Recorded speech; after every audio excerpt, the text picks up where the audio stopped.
Bapak, Ibu, saudara-saudari, adik-adik, para sahabat Yesus di Paroki Santo Yosef Medari dan Stasi Santo Thomas Sayegan, dan juga para sahabat Yesus dimanapun Anda berada. Kembali kita belajar ilmu sejati pada hari Minggu tanggal 15 November 2020 bersama dengan gereja kita merayakan hari Minggu biasa yang ke-33. Marilah kita mengawali pembelajaran ilmu sejati kita dengan berdoa. Dalam nama Bapa, Putra, dan Roh Kudus. Amin. Ya Tuhan Allah kami, bantulah kami agar kami selalu bersuka cita dalam mengabdi Engkau, sebab kebahagiaan kami hanya akan sempurna dan kekal jika kami selalu mengabdi kepadamu, sumber segala yang baik. Dengan pengantaran Yesus Kristus Putramu Tuhan kami, yang bersama dengan Dikau dalam persatuan Roh Kudus hidup dan berkuasa Allah sepanjang segala masa. Amin. Saudara-saudariku yang terkasih, pada hari Minggu tanggal 15 November 2020, ilmu sejati kita belajar dari Sabda Tuhan dari Injil Yesus Kristus menurut Matius bab 25 ayat 14 sampai dengan 30. Pada suatu hari Yesus mengemukakan perumpamaan berikut kepada murid-muridnya. Hal kerajaan surga itu seperti seorang yang mau bepergian ke luar negeri, yang memanggil hamba-hambanya dan mempercayakan hartanya kepada mereka. Yang seorang diberinya 5 talenta, yang seorang lagi 2, dan seorang yang lain lagi 1, masing-masing menurut kesanggupannya. Lalu ia berangkat. Segera pergilah hamba yang menerima 5 talenta itu. Ia menjalankan uang itu dan memperoleh laba 5 talenta. Hamba yang menerima 2 talenta pun berbuat demikian dan mendapat 2 talenta, laba 2 talenta. Tetapi hamba yang menerima 1 talenta itu pergi dan menggali lubang di tanah, lalu menyembunyikan uang tuannya. Lama sesudah itu pulanglah tuan hamba-hamba itu, lalu mengadakan perhitungan dengan mereka. Hamba yang menerima 5 talenta itu datang dan membawa laba 5 talenta. Ia berkata, "Tuan, 5 talenta Tuan percayakan kepadaku. Lihat, aku telah memperoleh laba 5 talenta." Maka kata tuannya, "Baik sekali perbuatanmu itu, hai hamba yang baik dan setia. Karena engkau telah setia memikul tanggung jawab dalam perkara kecil, maka aku akan memberikan kepadamu tanggung jawab dalam perkara yang besar. Masuklah dan turutlah dalam kebahagiaan Tuanmu." Lalu datanglah hamba yang menerima 2 talenta. Katanya, "Tuan, 2 talenta Tuan percayakan kepadaku. Lihat, aku telah mendapat laba 2 talenta." Maka kata Tuan itu kepadanya, "Baik sekali perbuatanmu itu, hai hamba yang baik dan setia. Karena engkau telah setia memikul tanggung jawab dalam perkara kecil, maka aku akan memberikan kepadamu tanggung jawab dalam perkara yang besar. Masuklah dan turutlah dalam kebahagiaan Tuanmu." Kini datanglah juga hamba yang menerima 1 talenta itu dan berkata, "Tuan, aku tahu bahwa Tuan adalah manusia kejam, yang menuai di tempat Tuan tidak menabur dan memungut di tempat Tuan tidak menanam.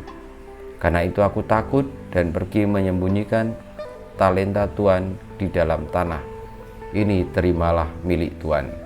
Maka jawab tuannya itu, "Hai engkau hamba yang jahat dan malas. Engkau tahu bahwa aku menuai di tempat aku tidak menabur dan memungut di tempat aku tidak menanam. Seharusnya uangku itu kau berikan kepada orang yang menjalankan uang, supaya sekembaliku aku menerimanya serta dengan bunganya. Sebab itu ambillah talenta itu daripadanya dan berikanlah kepada orang yang mempunyai 10 talenta itu. Karena setiap orang yang mempunyai akan diberi sampai ia berkelimpahan. Tetapi siapa yang tidak mempunyai, apapun yang ada padanya akan diambil. Dan buanglah hamba yang tidak berguna itu ke dalam kegelapan yang paling gelap. Di sana akan ada ratap dan kertak gigi." Demikianlah Injil Tuhan kita. Terpujilah Kristus. Saudara-saudariku yang terkasih, kiranya sabda Tuhan yang kita pelajari dalam serial belajar ilmu sejati ini sungguh amat jelas tentang perumpamaan hamba yang diberikan talenta oleh tuannya yang akan pergi ke luar negeri. Jelas kita semua juga diberikan talenta menurut kesanggupan kita oleh Tuhan, kemampuan yang Tuhan berikan. Ketika kita mengembangkannya, saat itu juga kita bertanggung jawab di dalam iman. Setia dalam perkara kecil, maka juga dalam perkara besar kita boleh untuk dipercaya. Dan tidak mungkin kalau orang bisa menanggung perkara besar tanpa menanggung perkara kecil. Maka ini menjadi teladan bagi kita semua supaya kita tetap taat setia dalam mengerjakan hal yang baik, mengembangkan talenta kita, karena itu menjadi bagian dari pertanggungjawaban iman kita. Tidak hanya sekedar hal duniawi, tetapi pertama-tama karena kita percaya ini menjadi bagian dari perjalanan kita untuk mensyukuri anugerah Tuhan, percaya kepadanya, setia kepadanya, dan akhirnya kita beroleh berkat berlimpah. Jangan lalu kita memiliki ketakutan maupun niat buruk terhadap Tuhan sehingga tidak mau mengembangkannya. Dan dengan demikian, lalu apapun yang ada dalam diri kita, kalau kita tidak percaya kepadanya, akan diambil oleh Allah sendiri sebagaimana tadi disabdakannya. Maka saudara-saudariku, marilah dalam situasi-situasi seperti ini kita tetap giat, kita tetap tekun mengembangkan apa yang telah Tuhan berikan. Karena dengan demikian kita menjadi orang yang beriman, yang setia. Dan ketika kita sudah diberikan tanggung jawab besar, baiklah kita tetap percaya kepadanya, tetap merasa bahwa ketika kita diberikan kepercayaan besar, maka kita akan memberikan juga lebih besar. Dengan demikian kita akan menjadi tanda kebaikan Allah bagi dunia. Kita mohon berkat Tuhan. Kemuliaan kepada Bapa dan Putra dan Roh Kudus, seperti pada permulaan, sekarang, selalu, dan sepanjang segala abad. Amin. Ya Yesus, jadikanlah hati kami seperti hati-Mu. Tuhan bersamamu dan bersama rohmu.